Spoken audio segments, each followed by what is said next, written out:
Happy Tuesday, everyone. Happy Tuesday. Welcome to I Do Not Have a Podcast. Tess, I don't have a podcast. But if I did have a podcast today, I would be talking to the wonderful Tess Brooks all about being our children's best advocate in school and out of school and in college. And so I want to just bring Tess to the stage. And well, you're already on the stage.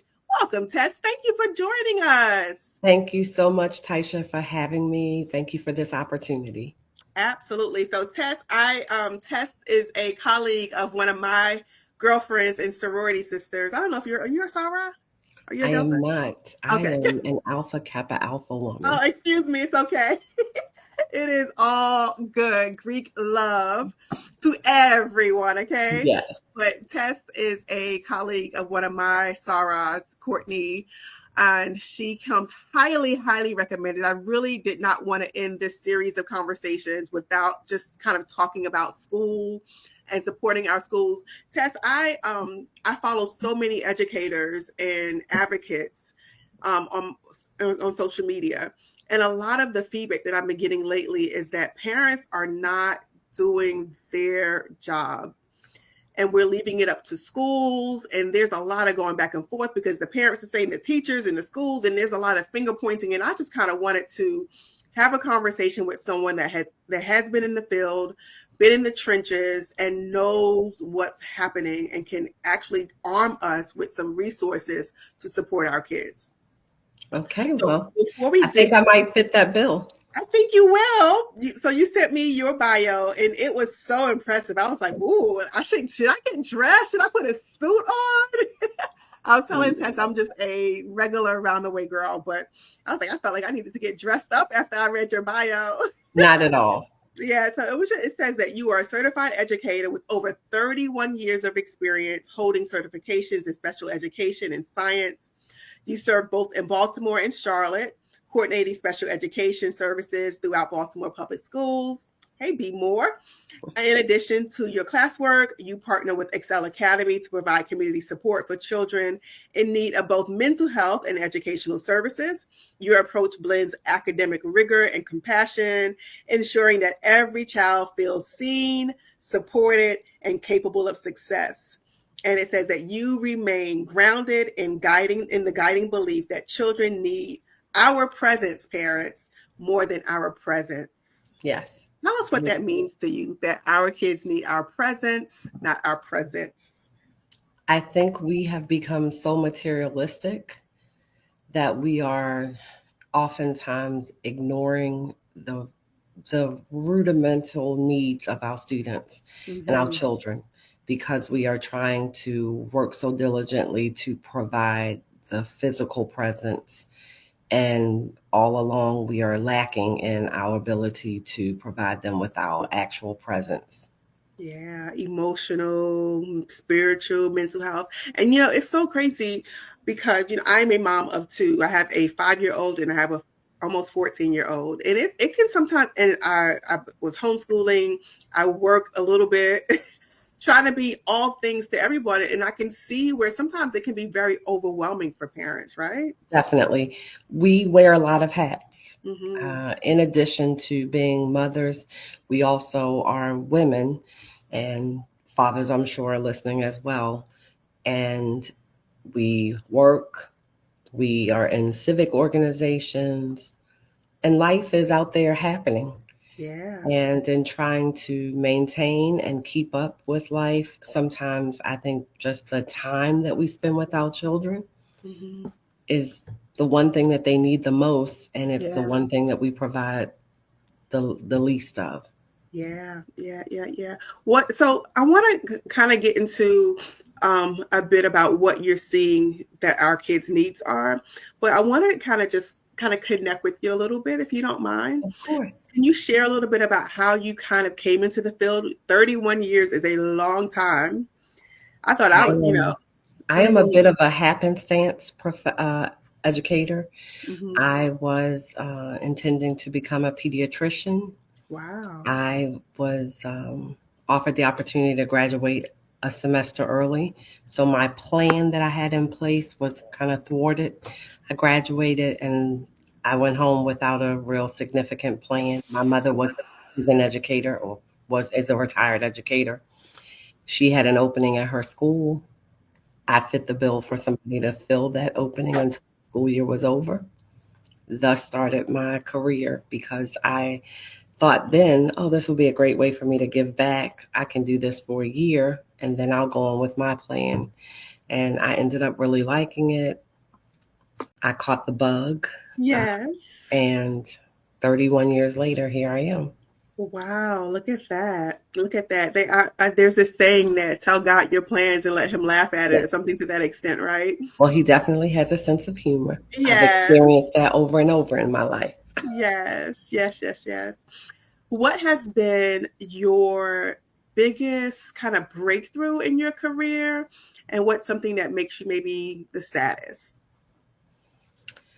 So most rewarding, most sad. Okay. I have definitely seen a change in the spirit of children that makes me very sad. Yeah.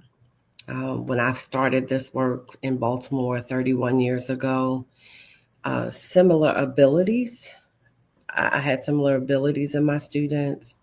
However, they were so much more geared up for wanting more. And I'm seeing a lack of motivation in a lot of our students now, across grade levels, across socioeconomic levels, across race. That's really disturbing. Yeah. So you're saying the hunger is gone away. The hunger The is hunger for dying. education. The hunger overall, I still have students who are hungry, but I don't have the masses of students. I really think before, all of my students were hungry for the next steps in their lives. And I've had conversations with my students now who have just said, like, I don't have a plan. I'm not interested in developing a plan. And that can be very taxing on a teacher who wants to always motivate, always encourage, always have students be able to look at things in a different light and see success ahead of them. Yeah, it's so interesting because I think you're right in regards to the overall hunger just kind of waning some. And I never really considered the impact that that has on a teacher or in academia to see that major shift for them. What kind of impact do you think that that has on teachers? It's draining. Mm. Your goal every morning is to go in and have a great impact, go in and prepare your students.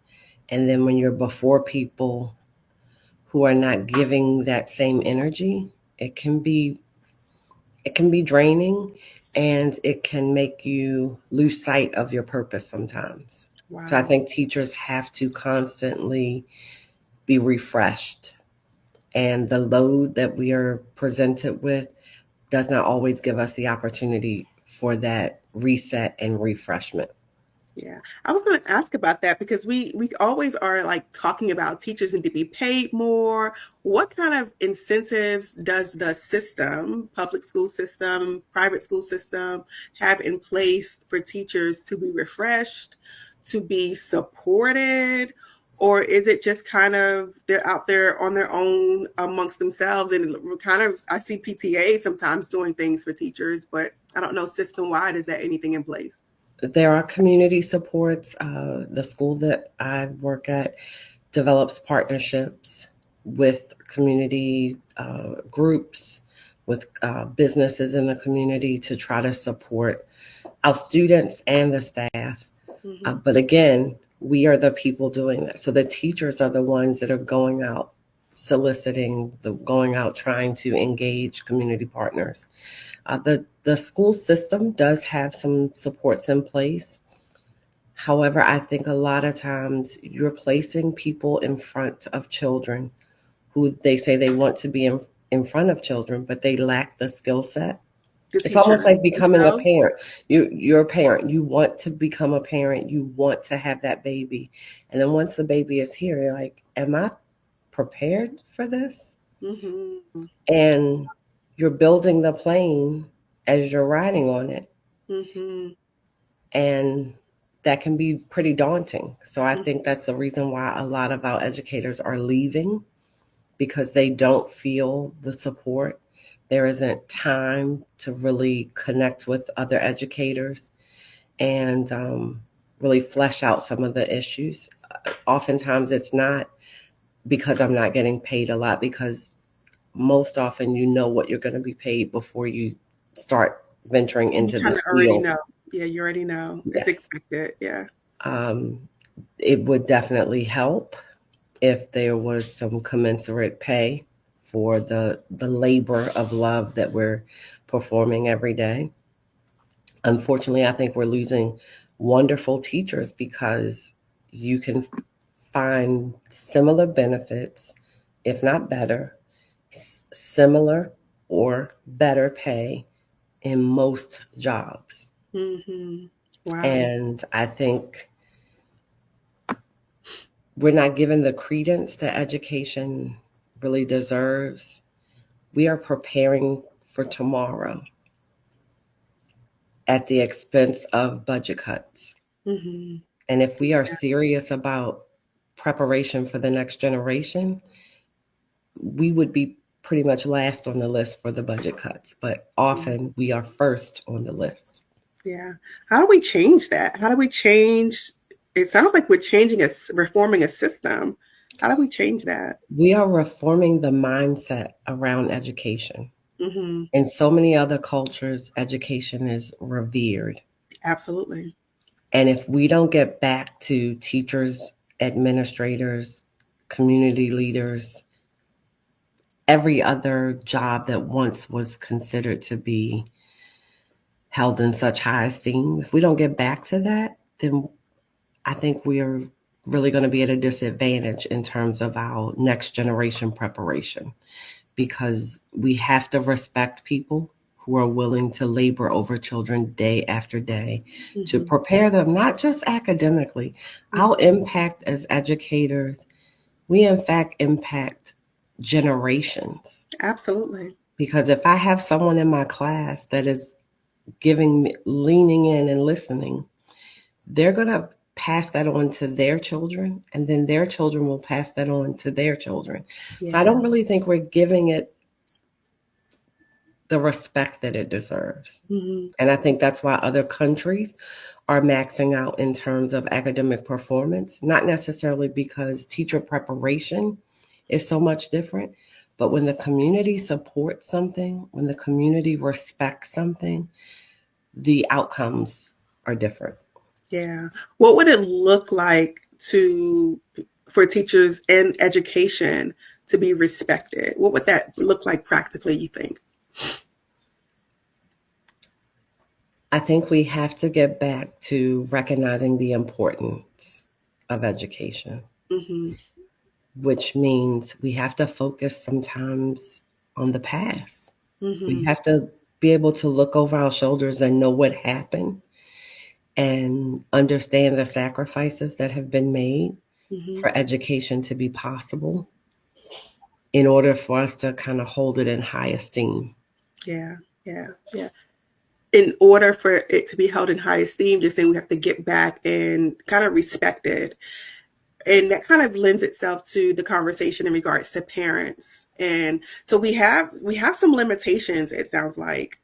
And one of those limitations is systemic, but then we have some external factors in regards to parents and how we can support teachers in doing their job, respecting the work that they're doing with our kids. How can parents show support to teachers? I think, to me, that's primary. Like, I It think it is. is so, and we're going to get to being our kids' advocate. We're going to get to some of the concerns and needs that you see within our kids. But to me, and you can speak to this, but from my perspective, I think that community home gap, bridging that gap between that and the school, and that does require parents. So how do we do that? We set high expectations, Mm-hmm. not just for our students' academic performance, but we should be expecting them to develop positive relationships with the people that will be working with them. Mm-hmm. We should be expecting them to present their best selves. So no cursing teachers out, no cursing staff out, no being disrespectful. That should be an expectation set at home. At home. And we have to model that, because I've worked in model. environments where parents have done those things also. Yeah. So if a parent comes in and demonstrates that type of disrespect, then where does that leave the child? Because we often say, do as I say, and not as I do. But we know that students do exactly what we do. Yeah, I remember I used to work with Courtney at a treatment program. And I remember we had a particular issue of bullying and fighting with one of the kids at our program. And so we had a child and family team meeting, and the parent came in and was trying to fight the kids. Didn't address her child, but actually turned on the kids and cursed the kids out, was name calling, bullying, and told her child that she could do whatever she wanted to do. And at that point, Tess, there was nothing we could say to that little girl after that. Because she was empowered. He was empowered. With the wrong information. Yeah, she was empowered. And so I hear what you say when you're talking about making an expectation. But I think on the other side of it, and on the other side, it kind of is such a delicate balance, because I think that sometimes parents will have this mistrust for teachers and administrators as well because of history. And sometimes maybe teachers haven't done, their teachers in their experience haven't always been what they needed to have happen, within for their situation. Right. I think it is important for both parties to show up for one another. Yeah. As a teacher, I try to show up for my parents. Yeah. Because I know that sometimes my parents have had negative interactions with their schools. They've had negative school careers. So I try to show them a different perspective of what a parent-teacher relationship can look like by communicating. I always try to have my first conversations with parents not be negative. And I often get some parents that are kind of shocked and chagrined because I'm calling to say, today was a great day. And they have not had some positive. They have not had those conversations, and it really opens up an avenue for us to build a better relationship because they have not experienced that before. I love that. I love that. And on the parent side, it really does require sometimes us to kind of take a breath and just try to start new every year. Because sometimes it just piles up, right? And we think that they're going to be just like everyone else. Right. And you have to pause and say, wait a minute, this is a new experience I'm going to, even if it's the same school. Even if it's the same teacher sometimes, day after day, we should be giving grace because today is a new day. Yeah. The child is human, the parent is human, the teacher is human. How do we do that repair work? How do we do that repair work? Giving grace, and how do we start the conversation of saying, look, this is what happened in the past. I'm holding this. If it's the same teacher, I'm holding it. I got a grudge against you, teacher. Like, is it just about communication or is there more to it? I think we have to have some restorative conversations because we are expecting parents a lot of times who do not have an educational background to follow the same pedagogy that we are expecting them to follow and their children to follow, but they don't have a reference point for the kind of development that we, staff development, training that we've had that teaches us that each day must be a new day. Yeah. And as a parent, I don't get this right all the time. And I have to say to myself, this wasn't right. You have to try to chart a new course. Yeah. And that's difficult because that requires you to accept accountability for where you went wrong. That's good. I love that. I love that open houses in our county in Charlotte. And, I don't know about the surrounding, but at least in Mecklenburg County schools, they're coming up. They're like next week. I think that is one of the most precious times to kind of start that conversation and start that retort, especially if you have negative experiences in the school system, to actually start the conversation, like go there and actually ask questions. How does your how does your classroom run? What are your expectations? You can kind of get a sense of what this teacher wants and wants from you and the child, because there are expectations for everyone. Just being inviting. Yeah. Invite the parent inviting, the teacher into their space, the teacher inviting the child and parent into their space, I think goes a long way. And open house, I agree with you, Taisha, is a way to really start that relationship without any academic or behavioral dings happening we often start the conversation. We want to start the relationship after a problem has occurred. Absolutely. And that is not the time to develop a relationship. Yeah. I agree. So kind of having that olive branch out there right from jump. Yes. How do I support? What kind of support would you like for me to provide the classroom? What kind of communication? If I have an issue, what's the next steps? Like getting all of that information. That's what open house is for, I would think. I have given my phone number to my parents with a caveat of please don't call between these hours and these hours. The boundaries. And please don't give my number to your child. Mm-hmm. And I think that would be a disaster. Oh, God. It's only happened once. Uh-huh. But with God's grace, I have not had any issues with that. Yeah, that's good. And there have been some that I've reserved that, but for the most part, I've had great success, especially now with texting. Sometimes parents are just comforted in getting a text at the end of the school day saying, today went well. Yeah. It's real simple, real short, real sweet, but that makes a big difference for the student and the parent because, again, students aren't expecting the teacher to call home to have a conversation. They're expecting punishment. They're expecting consequence. That's good. So those are some ways to kind of have that restorative kind of these restorative moments in place between the teachers and the parents, if there was ever something there, right? Right. And, I give my cell phone number. That definitely doesn't have to happen. There's Google phone numbers.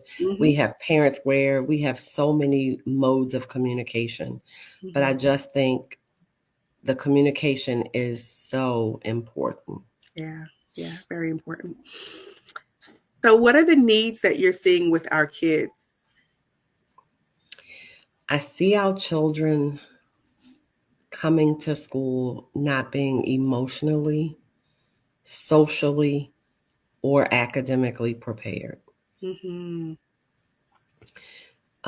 are receiving students who are quite fragile in terms of emotionally fragile in terms of their ability to connect with other students, their ability to connect with adults in positive ways. Wow.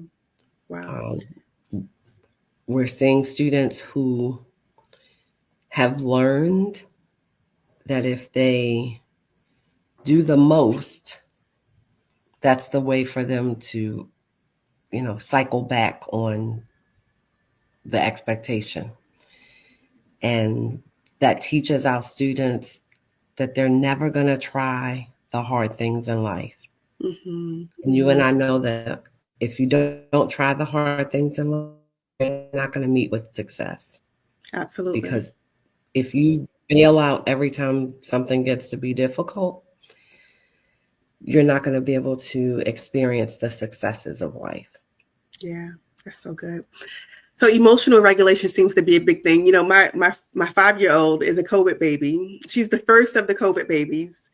And so I was just on Smart Start of the Carolinas they're doing a series of conversations. I don't know if you were on there or not, but they're doing a series of conversations. And one of the conversations that they had held yesterday was about the COVID babies coming. And so I can only imagine this emotional dysregulation piece kind of being a big thing in elementary school for the COVID babies, especially. Yes, and elementary school is not my strong suit. Middle and high school, where I've spent the majority of my career.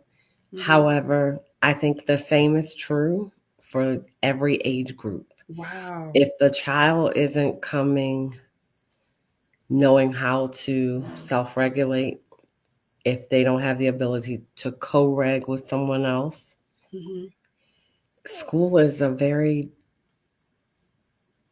daunting experience for them. Yeah. And if you can't regulate, you can't get to the parts of your brain where the thinking and the learning right, happens, right? you're at the stem all the time. All the time. Wow. And we need to activate all three parts of the, that triune brain has to be activated in order for us to yield the greatest success. And if we're constantly in that stem brain, in that reactive, we are just taking care of our survival needs, we're not thriving. Yeah. Let me ask you this because, and I never asked this question to anyone, but in regards to kids being so dysregulated in the school system, so much so that they're having a difficult time learning, they're also having a difficult time relating to people, specifically other kids. So what are your suggestions for kids interacting with other kids that are dysregulated? So I think we have to get back to our students participating in activities. I think daycare is paramount because the earlier intervention, the better intervention. So if we are getting our students around other students, if we're getting them in mode for transition, if we're getting them on a schedule, we're regimenting our students, knowing what to expect next. When they come to school, the challenges will be definitely something that they can manage.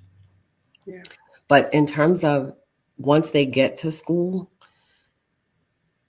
the academic expectations of school are becoming more and more demanding. And we are not giving the credence to a child cannot meet the high academic expectations that we've set if they are not able to self-regulate. At all. Plus, the test scores that we see. The test scores are being blamed on teachers not doing their job. But I don't think we're really looking at the root of the problem. And the root of the problem is how we're starting. In terms of the regulation? Yes. Emotional regulation, emotional intelligence. Yes. Wow.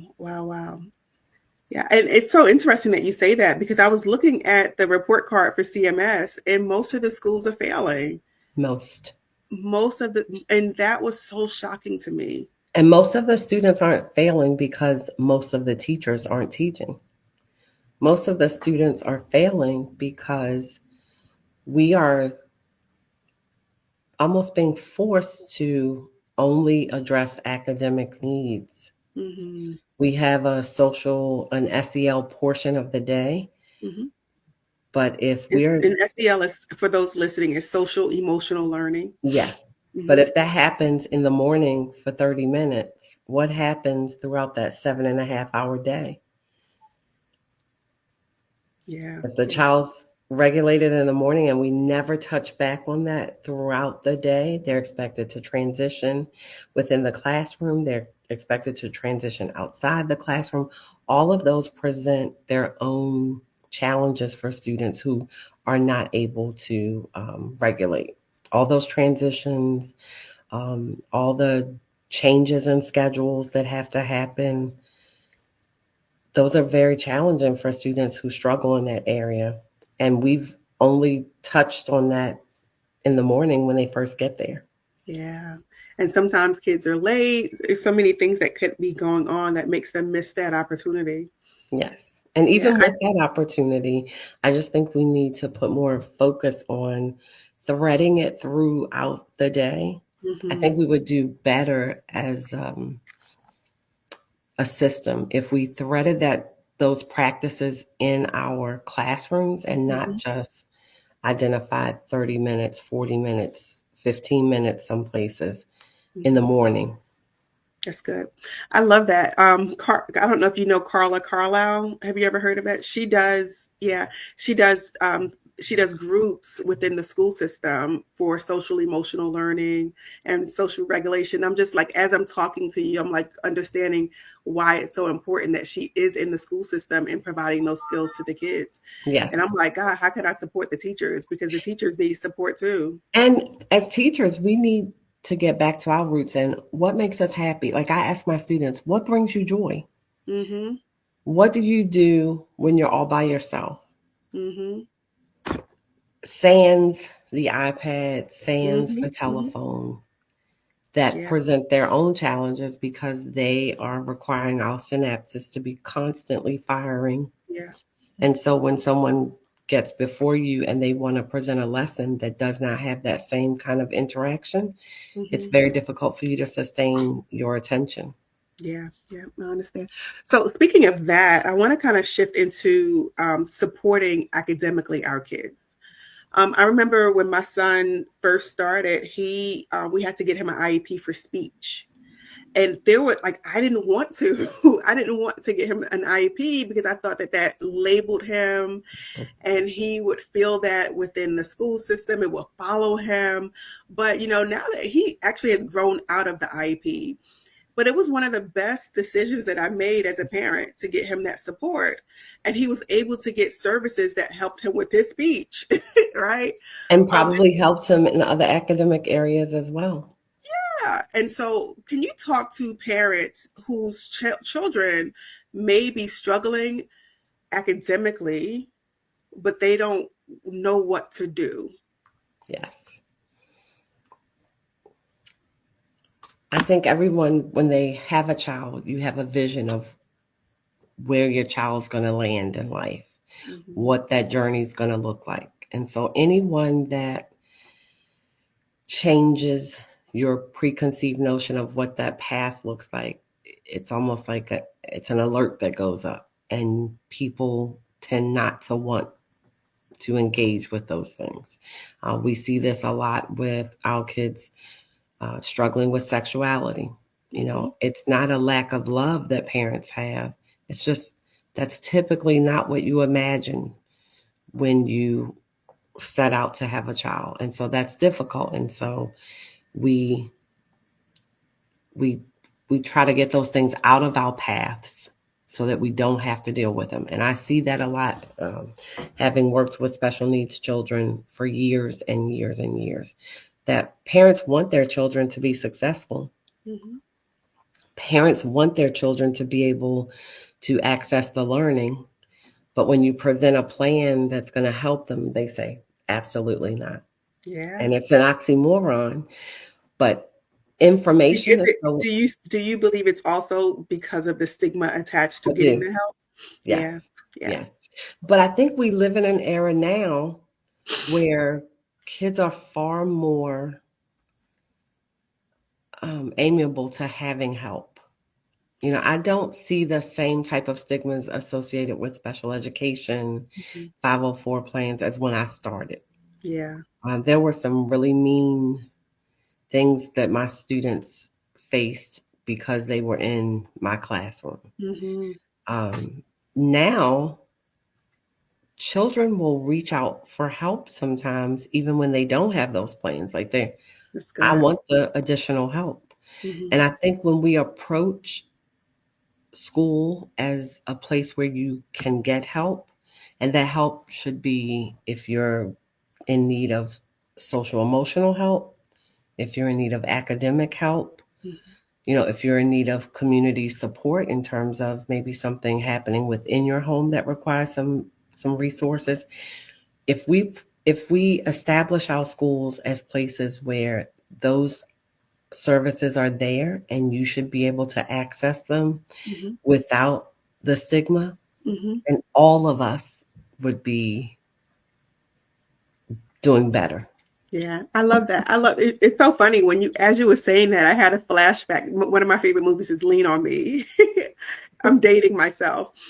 But I had a flashback to the principal, Joe Clark, saying, if the parents can't read, get them in here too, right? Yes.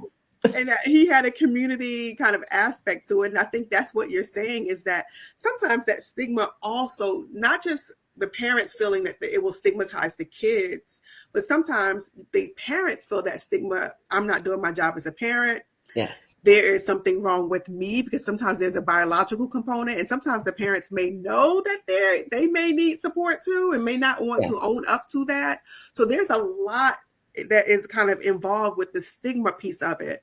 But in listening to Joe Clark saying, well, if you can't do it, come in there too and get support. Yes, Joe Clark was giving the parents classes and everything. Yes. And I also think, I was around during that movie time also. Mm-hmm.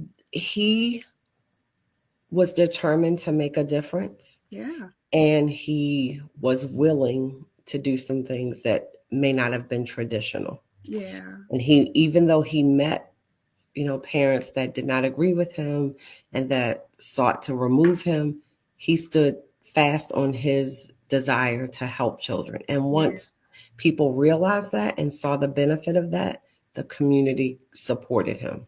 Yeah. And I love that, because that means sometimes when you see the problem and you have a solution, sometimes that means that you have to be very resolute in executing the solutions that you see. Yes.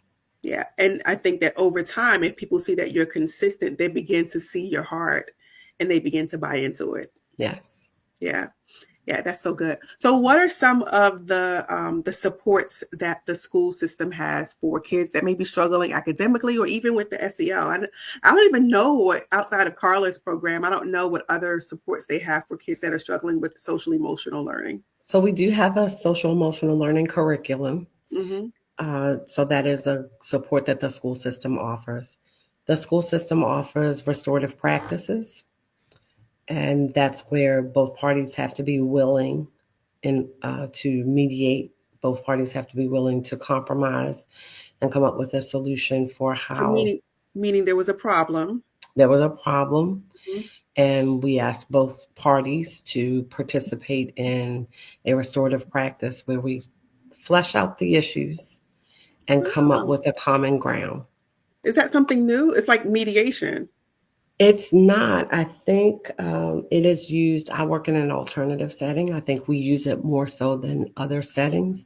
But again, I think we identify fixes, but we don't spread them across the entire jurisdiction, because we think this is a solution for this, finite group of students, whereas really, it's a solution for all students. It really is. Yes. It really is. That would be amazing if we could do mediation. So they have restorative practices. Is that not in CMS? You said alternative settings? Yes, I work in CMS. And that is something that we use, but I work in an alternative setting. Program. And I think we use restorative practices more so than schools that are not alternative schools.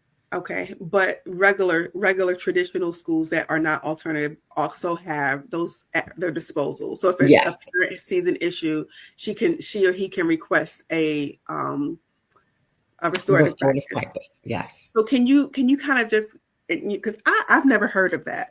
So can you just kind of talk a little bit more about restorative practices outside of just kind of what I see as mediation? Yes. Typically, again, we ask that both parties be willing, because with a willing mind, you can really get to a resolution. Mm-hmm. If one party is not willing, it really doesn't work, because you can't compromise. You can't come up with a compromise if both parties are not willing. So we try to set the stage for the reason why it's important for both parties to be willing to participate. Once they are, a staff member or members sit down with both parties, and sometimes even with parents.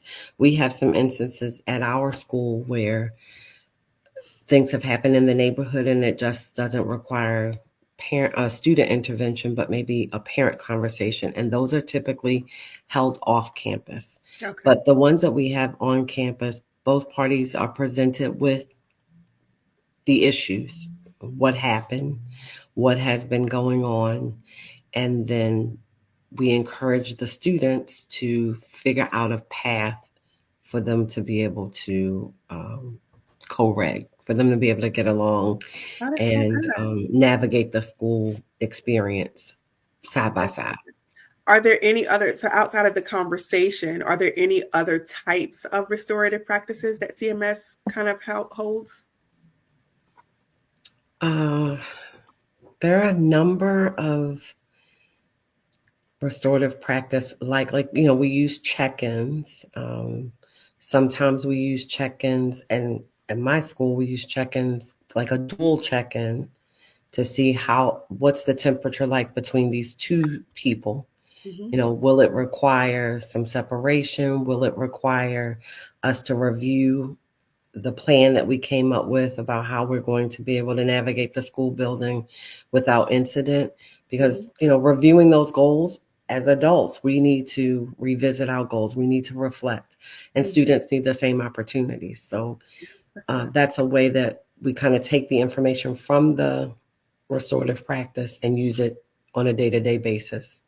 Check-in and check-outs, I think, are very important for students who maybe just starting to build the components for being successful at school, and they need somebody to check in with them and reassure them and remind them of the expectations, remind them of what they are seeking. That's good. So that's more social emotional. So what about academic? What kind of supports are there in place for someone that may be struggling academically? Okay, so we have a plethora. We really do. There are programs in the age of technology that students participate in based on assessment. So an assessment is given, strengths and weaknesses are established, and then there's almost like a prescription. So let me ask you this. So you said a test is given. Does everyone get this test, or do parents need to? Everyone gets a test. Everyone. When they first come in. Yes, these are. And they will identify what the concerns are for that child. The strengths and the weaknesses. Okay. And based on that plan, it's almost like a prescription is given. You could benefit from this program. You could benefit from this program, but it requires student engagement. These are research-based protocols that say that if you engage with these, I'm just going to make up some numbers, 20 minutes a day, you will see X number of benefit, Wow. But if we have students that, for instance, Johnny has come in, he's gotten the assessment, we've identified Johnny's strengths and weaknesses, we've assigned protocols that will be beneficial, but Johnny misses 2 days a week and comes to school 2 days late a week. And that means that research-based protocol is not going to yield the results that we're intending, because he's not engaging with it. Yeah. Right. And so what I think I hear you saying is that if every student gets this assessment, at what point do they get it? Will it be available? Do the parents? Because I've never gotten one for my child.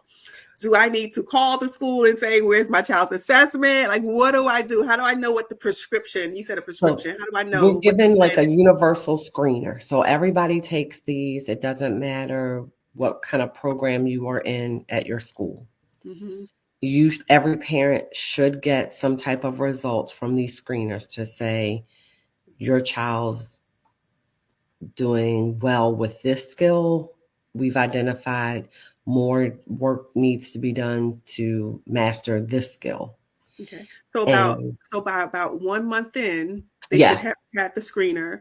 Yes. And so at least 1 month in, we can call and say, school counselor, can you discuss this? Right.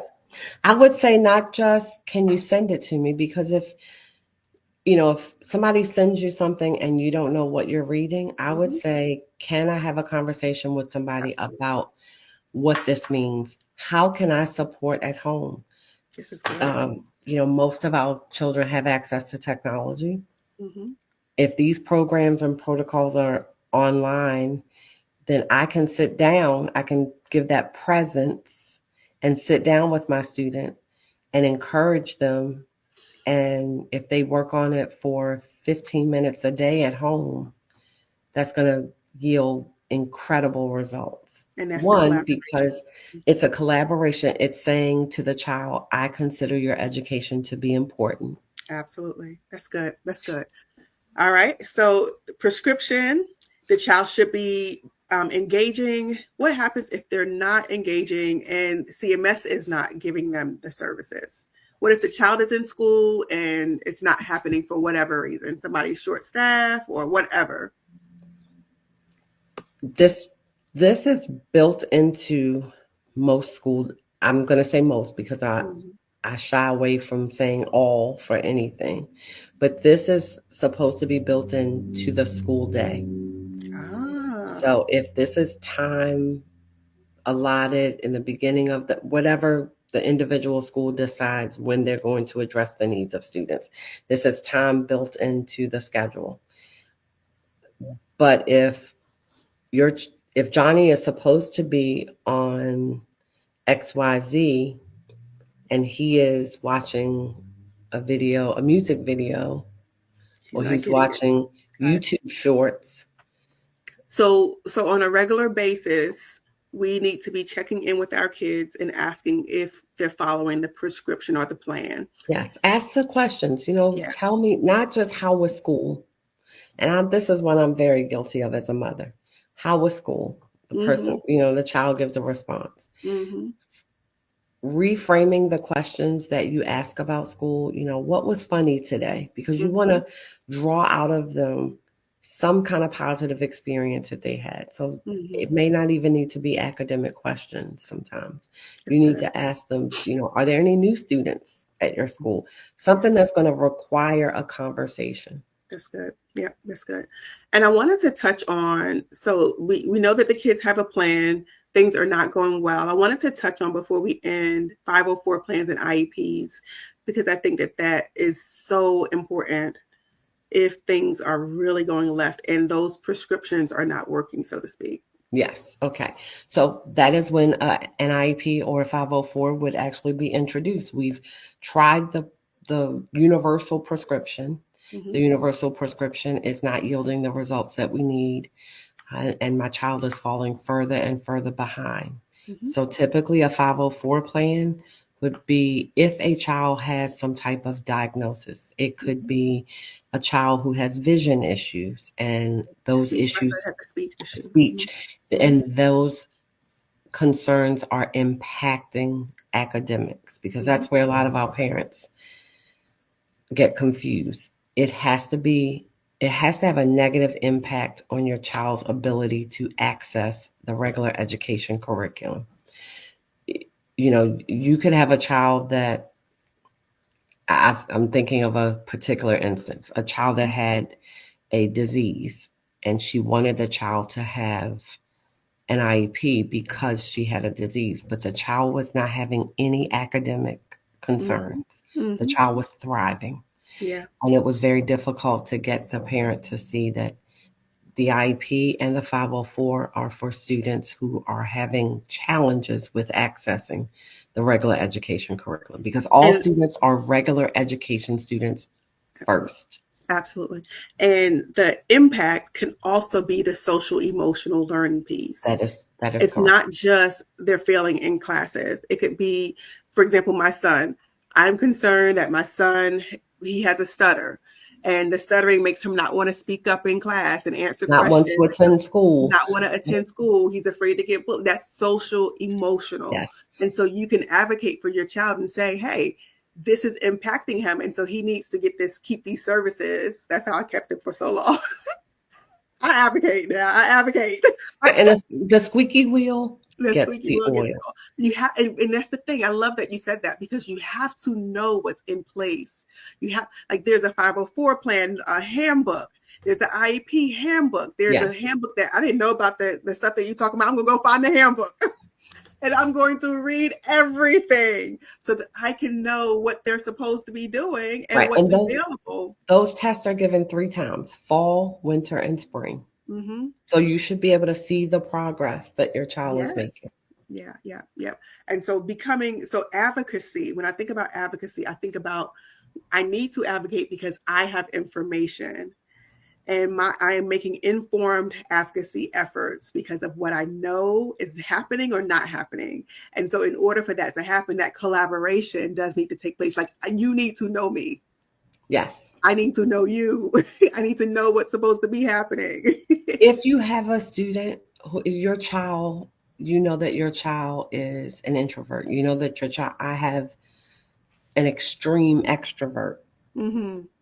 I arm teachers with that information Yes. because I don't want them to learn that on the job. I want them Yes. to know that going in so that Yes. they can put some things into place to prepare for him. Absolutely. That's so So good. advocating for your child, you know your child most likely better than anyone else. Mm-hmm. Yeah, If I you love know that. that your child, I like sports, I like football. Mm-hmm. So I try to engage with some of my students with football. I like to read. I like to engage with some of my students with reading. Mm-hmm. But but I have some students that don't like football and they don't like reading. So I Mm-hmm. have to find out what is in their world that's important. That's good. Thinking this past school year, I had a student that rode dirt bikes. That's not a leisure activity of mine, but Mm-hmm. we had lots of conversations where I was learning from him, and then he became much more receptive to what I was teaching because I listened. Yeah. And I love that because as parents, because we know that information about our kids, we can like even at the open house say, hey, I'm gonna write down a getting to know you. Like Yeah, I would sometimes do this with my kids. Like let's not my kids, the kids that I used to work with, but like let's write down a getting to know you something and give it to the teacher so they can know what your concerns are and know how to work with you in the school. Because I think a part of advocacy is not just the parent advocating for the child, it's the kid knowing about themselves well enough so that they can speak up for themselves too. because self advocacy skills are important in life. Absolutely. Absolutely. That's so good. And I know we talked early on about college.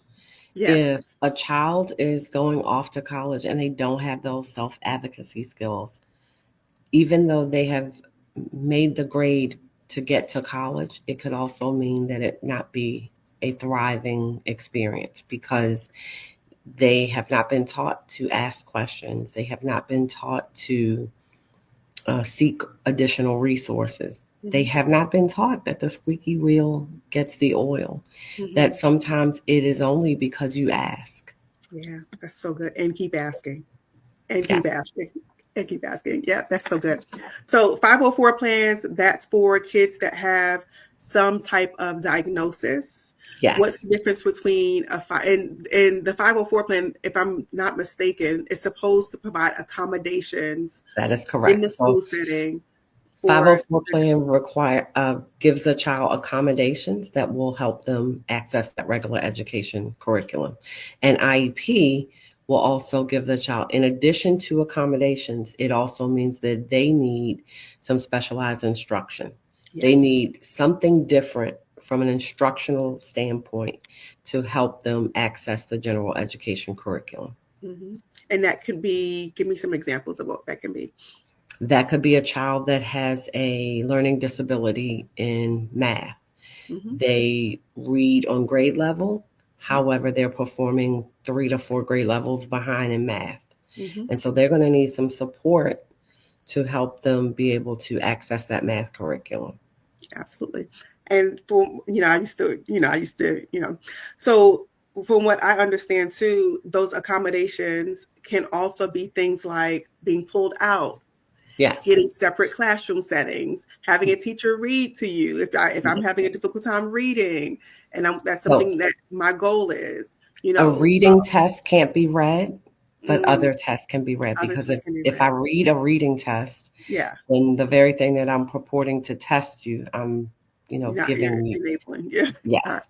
But even you can sit up closer to the teacher too. So You can preferential seating. have proximity. That That's teacher spends You know, if the teacher spends most of their time on the right-hand side of the classroom, based on the configuration, and I have a child who does not sustain attention, I'm not going to want to put them over there on the left side. I would want to put them closer to me. Or I've had students with IEPs that say, I don't like sitting in the front because the teacher never stops to talk to the students in the front. I need the student to be able to stand by my desk and answer questions. So I might sit them on the side. And that would be their preferential seating. Yeah. So IEP, individualized education plan, which means that they're going to look at your child's strengths and weaknesses and develop a plan of support around their particular strengths and weaknesses. It's not something that's just generalized. Right. And it's not the universal screener that we talked about earlier. This is specifically for your child. Yes. And what I love about the 504 and the IEP plans, which is probably different from the universal one, is that CMS has and you have to kind of, this has been a long time coming for me, and I may be out of touch. But from what I remember is that if CMS does not follow the protocol or the plan, then there's some legality issues there that they would have to manage too, because the 504 is a federal. Both of those documents are federal, based on federal laws. Yes. And so if they don't follow the federal law according to what they drafted, then there's some repercussions on their end. Yes, and there are lots of advocates out there that know the law, the educational law very well, that are willing to support. There's some guardian ad litem sometimes that will provide additional information to parents. But I always tell parents, your best bet is to go to the school and have the conversation with those people, because those are the people that are in direct contact with your child. You don't want to go in a combative way. You want to go and flesh out a plan that's going to work for your child and the adults in that building. Yeah, that's good. And attend the child and family. I don't know if CMS calls it child and family team meetings. But please attend the IEP meetings. IEP meetings, yeah. Please attend the 504 meetings. Attend them. Please, parents. Yeah, that's so good. What, before we end, anything that we have not talked about that you believe that parents need to know, or students? My son listened to my live one day and he wants to be interviewed because he thought it was so good. And I'm going to interview my son. If he's listening to you right now, I will interview you, son. But is there anything that kids or parents or loved ones or supporters, advocates need to know in order to make this the best CMS school year ever? And I'm going to look at Instagram to see if there were any comments. Okay. I think we talked about a movie earlier. We talked about Lean on Me. I'm thinking about Akeelah and the Bee, when the entire community began to support her goal. That is what I would love our community, our parents, our students, and our teachers to establish. Every child should feel like they have the entire community supporting them. Encouragement goes a long way. So for civic organizations, if your child's going to church, or if they're participating in karate or Girl Scouts or Boy Scouts or whatever organization or sports team, the encouragement that coaches and civic leaders give to our students is invaluable. That's good. Parents, if you send your children prepared, if we have the right tools for our job is not as difficult. So if you send your child with the tools that they need, send them with the information that they should come to school knowing. We should not be getting students that don't know their names and how to spell them. That seems so simple, but at every level, there should be some skills that students know in order to navigate elementary school, in order to navigate middle school. Is there a list of those that we can, as parents, access? You can find them in North Carolina Department of Public Instruction, or you could find them in your local LEA. So if you live in Charlotte, on Charlotte Mecklenburg's website, you can access that information. Okay, awesome. That is a good place to stop. So thank you so much for providing us so much insight and resources to be our kids' best advocate. It is so, so necessary, because I hate to get sappy, but our kids are the future. They are indeed. The future, right? As Whitney said. And we really do need to support not just our kids, but support teachers as well. Yes. Support the educators that are there every single day working with our kids. They cannot do it on their own. Oftentimes spending more time with our children than we spend with them. Absolutely. Absolutely. So is that a person that you want to batter, or is that a person you want to embrace? So good. So good. So much to think about. Yes. Thank you so much, Taisha. It is my pleasure. Appreciate this. It is my pleasure. All right. I will see you guys next time. Bye-bye. Bye-bye.